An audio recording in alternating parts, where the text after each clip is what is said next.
Last weekend, my friends and I decided to enter the annual local chili cook-off. We'd been talking about it for weeks, and everyone was psyched, except for Steve, who's never really been much of a cook but insisted he had a secret weapon that would blow the judges away. We all assumed he meant some rare spice or heirloom beans, but he kept giving us these cryptic hints like, it's the most important meal of the day, which we just chalked up to him being weird. Classic Steve. The day of the cook-off arrives, and we were all in my kitchen, getting our mise en place together. As we're chopping onions and browning meat, Steve shows up with a mysterious duffel bag and a grin that said, "I'm about to make you regret inviting me." We ask him what's inside, and he just winks and says, "Trust me, you'll love it."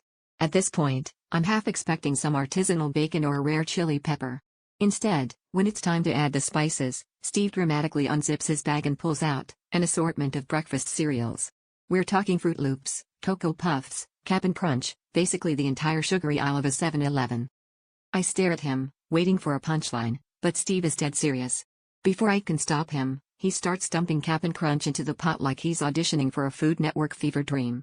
The rest of us are too stunned to intervene, so we just watch as our chili slowly morphs into what I can only describe as a chunky, meat-based cereal stew. By the time we arrive at the cook-off, our entry looks like someone tried to make dinner using only the contents of a 5-year-old's lunchbox. Judging time comes, and the first spoonful goes to the head judge, who chews thoughtfully for a long moment before quietly reaching for a glass of water. He finally looks up and says, "Well, it's crunchy." Steve beams with pride, but the rest of us are dying inside. When the results are announced, we come dead last.